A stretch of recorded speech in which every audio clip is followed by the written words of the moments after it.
2026 SSC పరీక్ష ఫలితాలలో విశ్వశాంతి ప్రభంజనం 589 మార్కులు సాధించిన ఎన్ నిమిషారెడ్డి మరియు 114 మంది ఎస్ఎస్సి విద్యార్థులలో 500కు పైగా మార్కులు సాధించిన 81 మంది మా విద్యార్థులకు మా శుభాభినందనలు. విశ్వశాంతి హై స్కూల్, రామ్ నగర్ మరియు సప్తగిరి కాలనీ.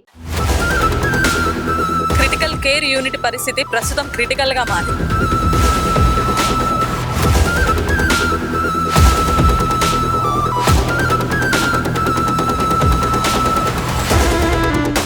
కరీంనగర్లో క్రిటికల్ కేర్ యూనిట్ పరిస్థితి ప్రస్తుతం క్రిటికల్గా మారింది. సో గత సంవత్సరం జూలై 22న 23.75 కోట్ల వ్యయంతో కేంద్ర హోంశాఖ సహాయ మంత్రి బండి సంజయ్ కుమార్ ఓపెనింగ్ చేయడం జరిగింది. ఆ రోజు క్రిటికల్ కేర్ యూనిట్ ఏదైతే చాలా యాక్సిడెంట్ కేసులు కరీంనగర్లో ఎక్కువ అవుతూ ఉంటాయి, అత్యవసర కేసులు, వీళ్ళన్నింటిలో పేషెంట్లకి వైద్యం అందించడానికి క్రిటికల్ కేర్ యూనిట్ని ప్రారంభించడం జరిగింది. బట్ ఇప్పుడు 1 ఇయర్ పూర్తిగా వస్తున్నా దీంట్లో డాక్టర్స్ ఉండరు, తగిన వైద్య పరికరాలు ఉండవు. ప్రజల నుంచి చాలా పెద్ద ఎత్తున తీవ్ర విమర్శలు వినిపిస్తున్నాయి. అసలు ఎందుకు ఓపెన్ చేశారు క్రిటికల్ కేర్? దీనివల్ల మాకు ఏం యూజ్ జరుగుతూ ఉంది? డాక్టర్లు ఉండరు, ఏముండరు, అత్యవసర పరిస్థితిలో వేరే హాస్పిటల్స్కి రిఫర్ చేస్తున్నారు మమ్మల్ని, వరంగల్కి, హైదరాబాద్కి అంటూ చాలా ప్రజల నుంచి పెద్ద ఎత్తున తీవ్ర విమర్శలు వినిపిస్తూ ఉన్నాయి.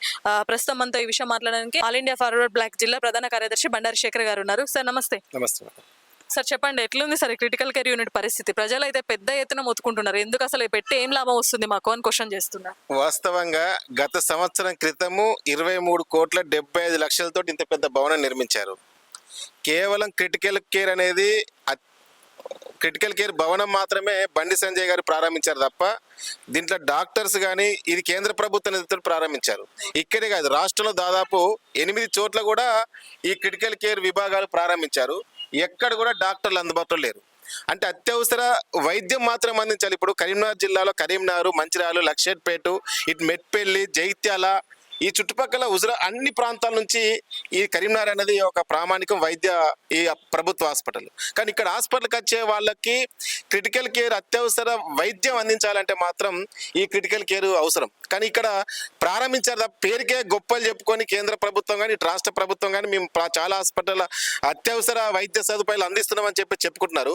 కానీ ఈ హాస్పిటల్లో చూసినట్లయితే మీరు గమనించండి, ఒక్క బెడ్కు అత్యవసర విభాగం ఏంటంటే వాడు ప్రాణాపాయ స్థితిలో, వాడు ప్రాణం పోతున్న సమయంలో డాక్టర్లు వాళ్ళకు ప్రాణం పోయాల్సినటువంటి డాక్టర్లు ఈరోజు ఇక్కడ డాక్టర్లు లేరు.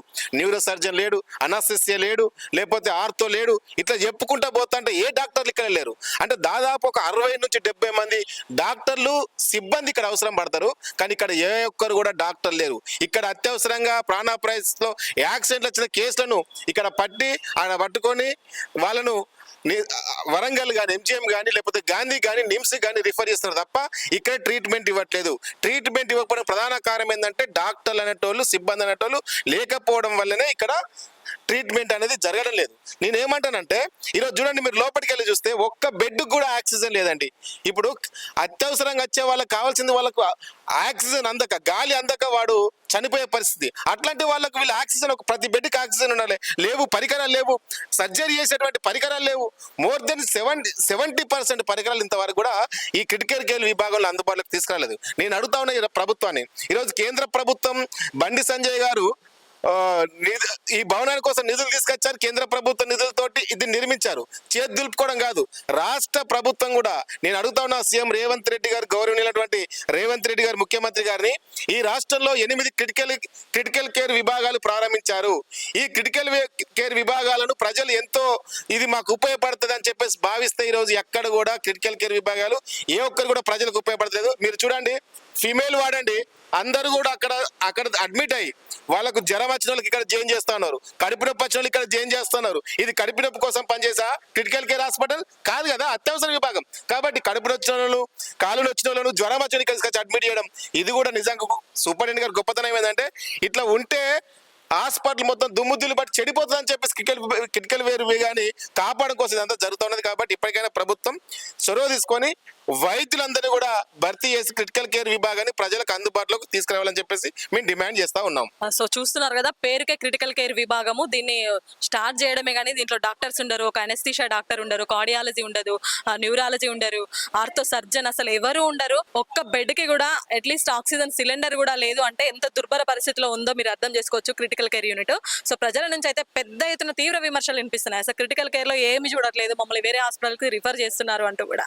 సో ఇప్పటికైనా కేంద్ర ప్రభుత్వాలు కానీ రాష్ట్ర ప్రభుత్వాలు పట్టించుకొని కొంచెం డాక్టర్స్ని అలౌ చేసి అదేవిధంగా పరికరాలు అలౌ చేస్తే తప్ప ఈ క్రిటికల్ కేర్ యూనిట్ పరిస్థితి మారేలాగా అయితే కనిపించడం లేదు. మొత్తానికి ఇది camera person వేణుతో Lavanya Reddy, Suman TV, Karimnagar నుండి.